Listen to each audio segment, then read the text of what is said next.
vamos ouvir a voz de Deus através da palavra e em seguida, promessas. Abra sua Bíblia, por favor. Eu amo a minha igreja. Eu quero ouvir você dizer: eu amo a minha igreja. Eu amo a Cristo vive. Eu amo, simplesmente amo a Cristo vive. É a minha igreja que me deu vida. O tema de hoje é: qual é o significado real do Natal? O texto está em Isaías 7,14. Portanto, o Senhor mesmo vos dará um sinal. Eis que a virgem conceberá e dará à luz um filho, e lhe chamará Emanuel. Do hebraico quer dizer Deus conosco. Que esta palavra agora venha fazer bem, venha confortar, consolar, mas acima de tudo, iluminar os olhos do coração, tirar escamas, arrancar véus, para que você tenha uma relação íntima e perfeita com o Deus que lhe trouxe aqui esta noite. Vamos orar ao Senhor.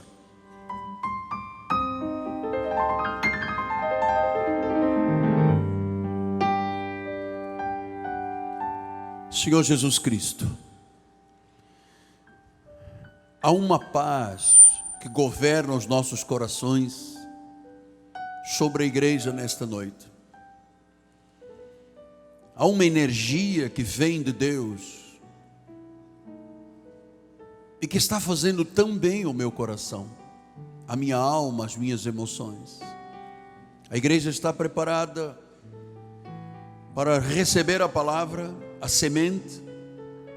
Ela vai cair em terra fértil, vai começar a germinar, vai trazer frutos, a 30, a 60 e a 100 por um da semente. Senhor, eu estou sensível, porque esta palavra é uma espada de dois gumes. Ela traz favor à minha vida, favor à igreja que ouvirá a palavra. A minha oração é de fé, e todo o povo de Deus diga amém, amém e amém. Muito obrigado, Bispo Amado. Meus amados irmãos, família preciosa, eleitos do Senhor, pedras que vivem, aqueles que são o selo do meu apostolado, são cartas escritas pelo Deus vivente. Meus filhinhos queridos, qual é o significado real do Natal? Você sabe que a resposta vai lhe surpreender? Para muitos o Natal é um tempo de pensar em Jesus como bebê. O Jesus do presépio. O Jesus da manjedoura. Essa é a realidade. Mas nós evangélicos sabemos que o nascimento de Jesus é um fato especial e um miraculoso evento para a humanidade. A verdade central do Natal não é a manjedoura, não é o presépio, não é o bebê. É nós sabermos que aquela criança que nasceu lá em Belém era o verdadeiro e único Deus. Diga glória a Deus. Este é o significado real do Natal. Que ele que nasceu, Jesus, é o verdadeiro e único Deus. Então o Natal, meus amados, não é um fato a ser pensado apenas sobre a infância de Jesus. Mas o verdadeiro Natal é tratarmos sobre a divindade de Jesus. Esta é a realidade do significado do Natal, a divindade de Jesus.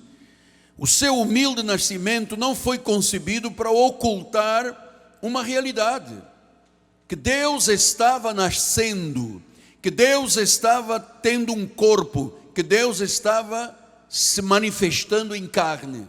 Esta é a realidade. Agora você sabe que a tradição, a modernidade mudou o significado do Natal. A modernidade, o marketing, fizeram do presépio, do bebê, a grande estrela. Por isso, grande parte da humanidade não tem um conhecimento legítimo, significado legítimo do que é o Natal. Posso lhe garantir que milhões de pessoas que estão lá do outro lado não estão vivendo a intensidade e a legitimidade deste significado, porque eles só conhecem o marketing. Porque Natal é mercantilismo, Natal são vendas, são presentes, são doces, são guloseimas. Mas eu quero lhe dizer que há um legítimo significado, que a divindade de Jesus, o verdadeiro e único Deus, se fez carne há 2017 anos. Portanto, eu não posso crer que alguém possa imaginar que aquele que nasceu numa manjedoura era o Deus Todo-Poderoso. O ser humano por si mesmo não tem esta capacidade de entender e explicar que Deus se curvou, se humilhou e se tornou carne, sendo Ele o Deus Todo-Poderoso. A humanidade não teria capacidade de entender isto. A mente humana não entende o que está envolvido com a questão do Natal. O que é a questão primordial? É que Deus se tornou homem. Deus não tinha corpo. Ninguém nunca viu Deus. Ele habita em regiões, disse Timóteo, inacessíveis. Mas agora em Cristo Deus tem um corpo, e pela primeira vez Deus tem um corpo. Aliás, anteriormente no Antigo Testamento, no livro de Gênesis, já aconteceram uma parousia, uma manifestação em carne de Deus, através de quem? Melquisedeque. Foi a primeira parousia, a primeira manifestação de Deus em carne, quando ele apareceu a Abraão. E celebraram a primeira ceia do Senhor, e Abraão lhe deu os dízimos de todos os despojos que ele havia conquistado com os seus 318 valentes. Mas, como é que alguém que é tão grande e poderoso, inacessível, abandona sua natureza divina, se diminui e se torna carne? Você sabe que isso é inconcebível para a humanidade. Então ele veio ao mundo com duas naturezas, e isto é lindo de nós conhecermos. Ele era totalmente homem. Ele tinha necessidades como nós temos, qualquer um de nós tem. Ele tinha emoções como qualquer um de nós tem. Você sabe que Jesus chorou? Como às vezes nós choramos. Quando trouxeram a notícia que seu amigo Lázaro tinha morrido, diz que ele chorou. É o versículo menor da Bíblia, Jesus chorou. Jesus sofria, Jesus suava, Jesus era humano, era homem 100%. Hebreus 4,15 disse, porque não temos um sumo sacerdote que não possa compadecer-se das nossas fraquezas. Antes, olha só, foi ele tentado em todas as coisas, a nossa semelhança, mas sem pecado. Quer dizer que ele tinha a nossa semelhança humana. Ele era 100% homem. Hebreus 5:8 diz isso, embora sendo filho, aprendeu a obediência pelas coisas que sofreu. Nós sofremos, ele sofreu. Ele era 100% homem, humano. Mas ele era 100% Deus. E aqui vem o mistério da revelação. Aqui vem o significado do Natal, que toda sabedoria e poder, o sábio e poderoso Deus, agora tinha um corpo, se manifestou em carne, e quando as pessoas olhavam para ele, diziam, ele é o filho do carpinteiro. Eles não sabiam que ali estava Deus.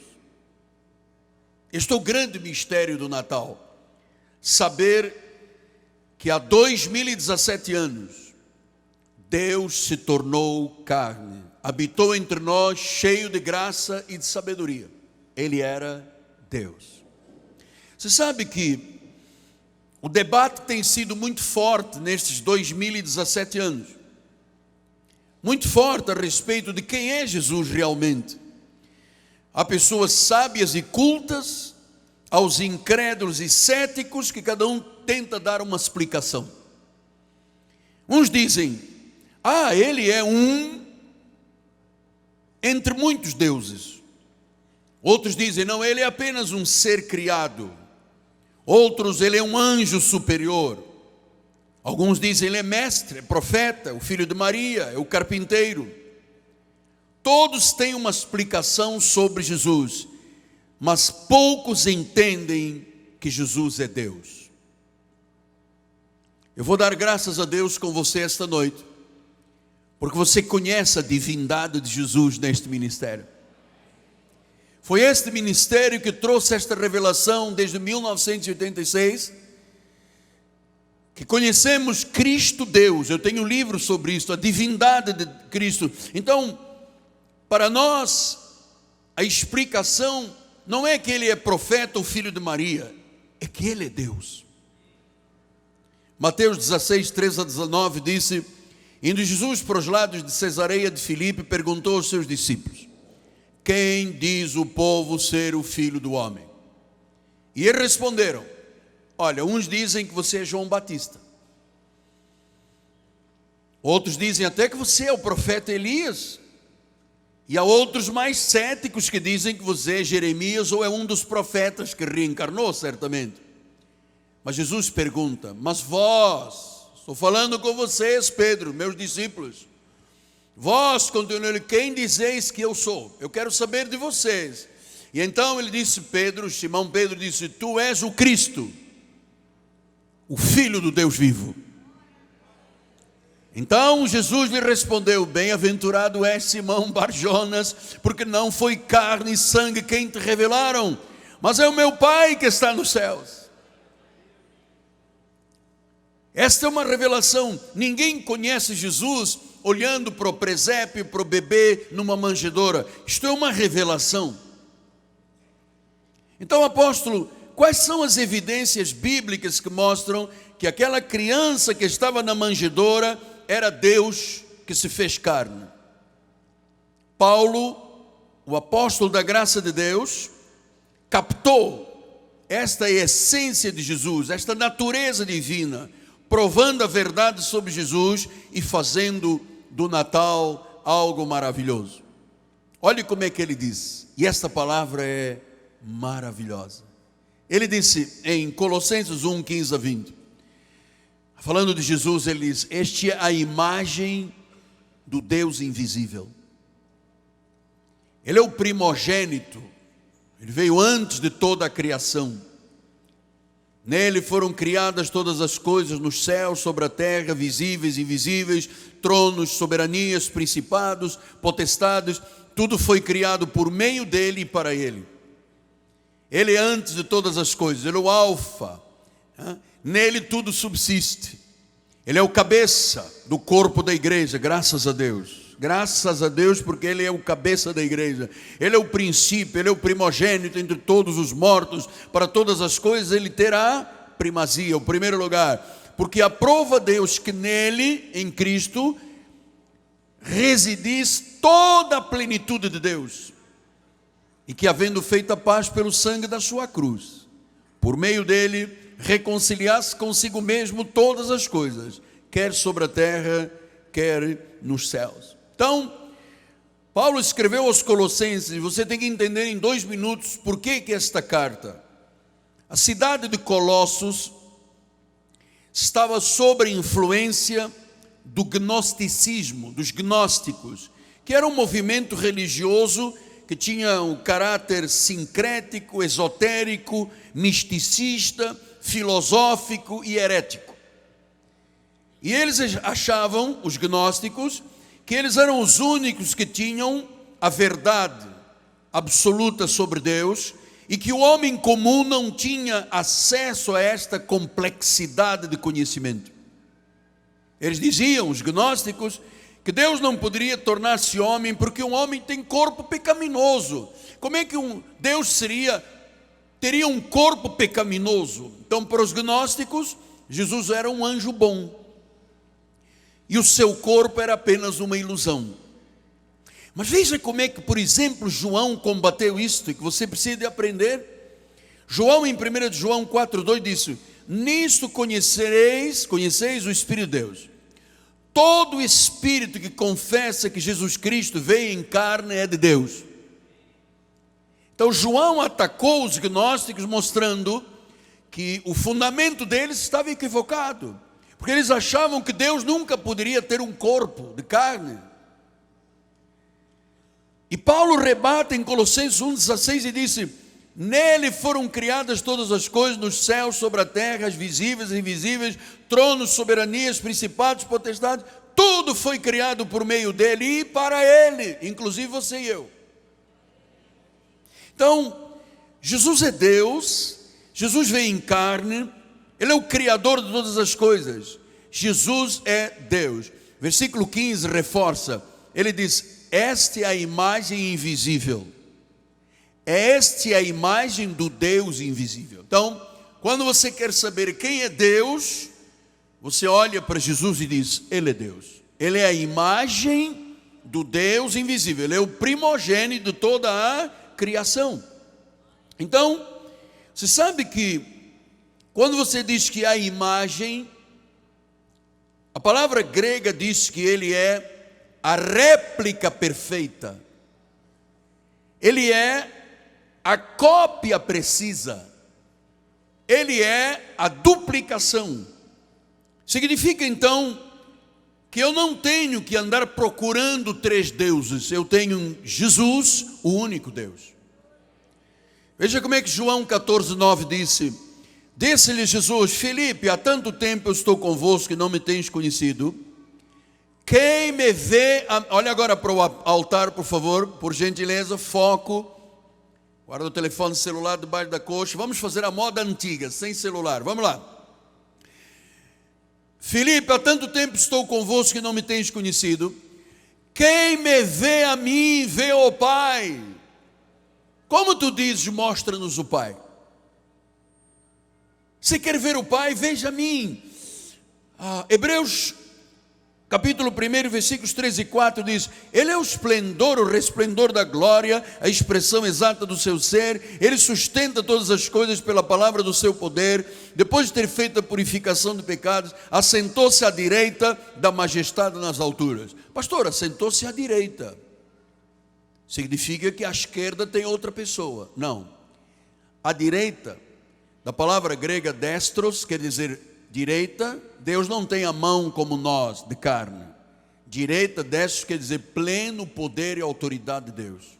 Ele tem o pleno poder e autoridade de Deus. Versículo número 4, diz que tendo se tornado superior aos anjos, quanto herdou mais excelente nome que eles. Eu queria muito que você amasse a Deus, que você amasse a Jesus. Esse é o legado da minha vida e a razão da existência da minha vida, é ensinar o povo a amar a Jesus desta forma, com conhecimento, com revelação, sabendo quem Ele é, sabendo qual é o poder e a autoridade que Ele detém. E Ele disse em João 10,30, olha lá: eu e o Pai somos três. Somos quantos? Um. Significa então que ninguém pode dividir Deus em três. A Igreja Católica dividiu Deus em três: o Deus Pai, o Deus Filho, o Deus Espírito Santo. A Bíblia não diz isso, a Bíblia diz que só há um Deus. Eu e o Pai somos um. Então Jesus é a essência de Deus. Não existe um sem o outro. O Pai não existe de um lado e o Filho do outro. Eu e o Pai somos um. Deus não pode ser dividido em três, eles são um. João, o Pai e o Filho são um. João 1,18 disse: ninguém jamais viu Deus. O Deus unigênito, que está no seio do Pai, é quem o revelou. Como é que Deus se revelou? Quando Jesus nasceu. João 5,37. O Pai que me enviou, esse mesmo é que tem dado testemunho de mim. Jamais tendes ouvido a sua voz, nem visto a sua forma. Deus não tinha corpo, não tinha voz, não tinha forma. E como é que ele passou a ter voz e forma? Quando ele se tornou carne. 1 Timóteo 1,17. Assim, ao Rei eterno, imortal, invisível, Deus único. Deus que? Diga único. Deus que? Único. Deus único. Honra e glória pelos séculos dos séculos. Amém. Colossenses 1,19. Porque aprova Deus que nele, em Jesus, residisse toda a plenitude de Deus. Toda a plenitude de Deus. Colossenses 2,9. Porque nele habita corporalmente toda a plenitude da divindade. Então, em Jesus nada falta da divindade. Nenhum atributo está ausente de Jesus. Ele é Deus na plenitude, ele é a perfeita réplica, a duplicação da imagem de Deus. Colossenses 1,15, já lemos 2 vezes, ele é a imagem do Deus invisível. Então, quem rejeita a divindade de Cristo não conhece a verdade. Quem rejeita que Cristo é Deus não conhece a verdade. Salmo 89:27 disse: faloei por isso, meu primogênito, o mais elevado entre os reis da terra. Não há outro nome. Jesus é o Senhor. Apocalipse 17:14. Pelejarão contra eles, contra o Cordeiro os vencerá, pois é o Senhor dos senhores e Rei dos reis. Vencerão também os chamados, os eleitos e os fiéis que se acham com Ele. Você nasceu para vencer. Não aceite derrota, não aceite pobreza, não aceite mediocridade. Você é um chamado, é um eleito, é um fiel, porque você se acha com Jesus Cristo. Então, amados, caminhamos para os 5 minutos finais. Jesus não é parte da criação. Jesus é o Criador. João 1:3 disse: no princípio era o verbo estava com Deus e o verbo era Deus. Ele estava no princípio com Deus. Todas as coisas foram feitas por intermédio dele, e sem ele, sem Jesus, nada do que foi feito se fez. Glória a Deus. A vida estava nele, e a vida era a luz dos homens. Quer dizer que foi ele que fez tudo, apóstolo, foi ele que fez tudo. Pastor, então aquela ideia de que houve uma explosão de um astro, de uma estrela chamada Big Bang, e que explodiu, e que o homem veio de uma pequena molécula e que de repente virou macaco e depois virou homem. Não! Nós não somos a favor de uma teoria de evolução. Charles Darwin estava absolutamente equivocado. Nós somos criacionistas. Nós acreditamos na criação. Deus criou todas as coisas. Criou o homem do barro, depois deu um sono profundo ao homem, e depois tirou uma costela, fez uma mulher e disse: dá uma mesada para ela. Foi ele que fez tudo. Que nesse Natal todos aumentem a mesada da esposa. 1 João 5,12. E as esposas gostaram, os maridos. Fala do Natal, apóstolo, deixa aí a mesada em casa. Mesada que eu estou falando é dinheiro. Não é mesada. Bom, vamos lá, vamos voltar. 1 João 5,12. Agora vem o final da mensagem. Aquele que tem o Filho tem a vida. Aquele que não tem o Filho de Deus não tem a vida. Quem tem o Filho tem o Salvador, tem o Senhor, tem o Redentor, tem o Mediador, tem o advogado, tem o juiz das suas causas, tem o Espírito transformador. Quem tem Jesus tem a vida eterna. Quem não tem Jesus não tem vida. Quem tem Jesus tem a vida para sempre. Então o homem só atinge o propósito real da sua existência se ele tiver reconhecido, confessado e crido que Jesus Cristo é o Senhor e Salvador. Senão, não tem vida, permanece na morte. Quem não tem o Filho não tem vida, está condenado. É uma vida sem propósitos. Uma vida sem Jesus é uma tragédia. Ou Cristo habita na vida da pessoa e há glória na vida, ou Cristo não habita e há morte. Quem tem o Filho tem a vida. Não é apenas uma existência. Quem sabe Deus trouxe alguém aqui esta noite que tem apenas existido, que tem empurrado a vida dia a dia, sobrecarregado, pensamentos equivocados, momentos escuros na sua vida. Ouça, amado, quem tem o Filho tem a vida. Se você não tem Jesus Cristo, você tem morte. João 5,24 disse: quem ouve a minha palavra e crê naquele que me enviou, tem a vida eterna, não entra em juízo, passou da morte para a vida. Quem tem esta vida, apóstolo? Quem se reconcilia com Deus, quem se converte ao Senhor. Amados, hoje você poderá ter esta vida com significado. Hoje você poderá ter esta vida eterna. Hoje você poderá receber o favor do Senhor. Hoje você poderá ter um escudo de vida que é o seu favor, e você poderá hoje começar a viver pela fé. Último versículo, Salmo 8, 4 e 5. Que é o homem para que dele te lembres? Quem é o filho do homem para que o visites? Versículo 5. Fizeste, no entanto, um pouco menor do que Deus. Uau! E de glória e honra o coroaste. Amados, Deus tornará a tua vida mais fácil. Você vai ter a mentalidade do favor de Deus. A mão do Senhor estará sobre a tua vida. Você vai entender o que é ser filho do Deus Altíssimo. Você vai ter uma vida de confiança, de ousadia. Se você tiver Jesus, você pode esperar coisas grandes e boas. A glória do Senhor te revestirá. A bênção de Deus transbordará na tua vida. Ele vai agir e tudo na tua vida vai cooperar para o teu bem. Então faça a sua parte. Receba Jesus e Deus fará a parte dele, a garantia de um revestimento de glória. E eu queria terminar, amado, e não poderei terminar este culto, seria uma injustiça se eu não fizesse um apelo que o Espírito vem me pedindo. O Espírito Santo disse: esses últimos cultos do ano têm que ser um divisor de águas. Ninguém pode sair daqui como entrou.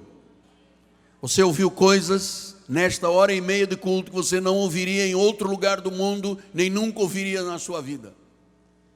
E Deus te trouxe aqui não para um espetáculo, não para um show. Deus te trouxe aqui para mudar a tua vida.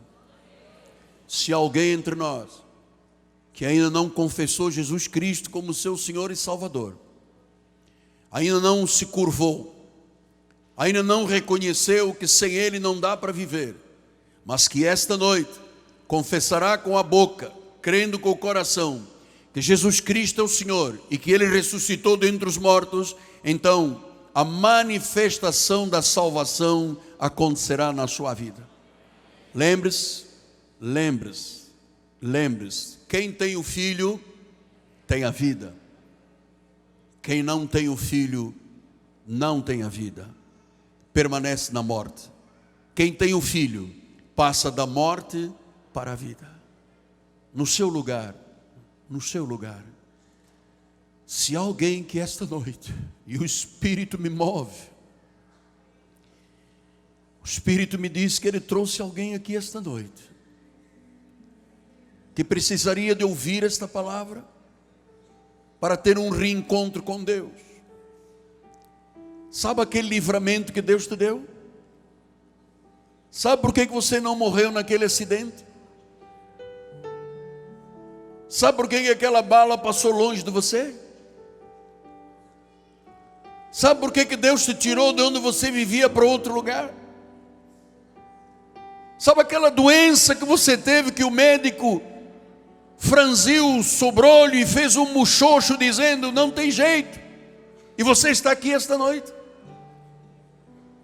É porque Deus queria manifestar a salvação na tua vida. Quantos livramentos, quantos milagres, quantas manifestações que Deus fez na tua vida e você não se apercebeu que era a mão de Deus, mas Ele fez tudo isso para esta noite, para que esta noite tu o confessasses e o recebesses como Senhor e Salvador na tua vida e tivesses vida para a eternidade. E eu tenho 1 minuto para perguntar onde está esta pessoa, que basta no lugar levantar a sua mão e dizer, eu quero Jesus como meu Senhor e Salvador, eu quero ser salvo, eu quero viver a eternidade. Onde está esta pessoa? Levante a sua mão no seu lugar, amado. Esta é a hora que Deus vai manifestar a sua glória. Lá atrás uma pessoa, bem-vinda ao reino. Onde está a segunda pessoa? Segunda pessoa. Onde está a terceira pessoa? Terceira pessoa. Onde está aquela pessoa que diz, esta noite eu quero receber Jesus como meu Senhor e Salvador? Levante a sua mão no seu lugar. Deus conhece esse gesto, Deus sabe o que está dentro do teu coração. Onde está a próxima alma? Lá em cima. Onde está? Faz assim para que eu possa ver. 3, 4, 5, 6, 7, 8, 9. Onde está a próxima pessoa? 10. Onde está a próxima pessoa que diz, eu quero Jesus, eu me reconcilio com Deus, eu quero viver a eternidade, eu quero dar um basta à minha vida neste mundo carnal, eu quero romper com o pecado, eu quero ser uma nova criatura. Onde está a 11ª pessoa? Levante a sua mão no seu lugar para que eu possa orar por você. Onde está esta pessoa? 11ª. Onde está a 12ª? Deus está dizendo, eu estou permitindo isso. 12. Onde está 13? Onde está a 14ª pessoa? Deus está fazendo 14, glória a Deus. 15, onde está a próxima pessoa? 16, onde está a próxima pessoa que hoje à noite, neste momento, passará da morte para a vida, receberá Jesus como Senhor e Salvador? 17, 16, 17, 18, 19, onde está a próxima pessoa? O tempo urge, amados. Nós precisamos de ver a cantata. Não titubeie mais, não hesite, chegou a tua hora. Onde está a 20ª pessoa? Levante a sua mão, diga eu quero Jesus. 20ª pessoa, diga eu quero Jesus. 21, 22, onde está para 23? Onde está a próxima pessoa? Eu preciso fechar em 25 pessoas. Onde está 23, 24? Onde está 24, 25? Oh Deus, a obra está completa. Eu sei que ainda há alguém que sente uma força prendendo nesse banco da igreja. Deus está falando com a sua vida. É você mesmo. É você mesmo. É você que vai abandonar a cocaína, vai abandonar o crack, vai abandonar a mentira, vai abandonar o sexo ilícito, vai abandonar o mundo, vai romper o cordão umbilical com o mundo, para viveres a eternidade. Senhor Jesus, obrigado. Obrigado porque durante esses dias eu tenho ouvido a Tua voz. E Tu dizes em Tua palavra, se Deus permitir, e o Senhor tem permitido que almas se entreguem, se rendam. Há pessoas do outro lado da internet, no continente americano, na Europa, em África, no Oriente Médio, ouvindo numa madrugada já, outros já pela manhã.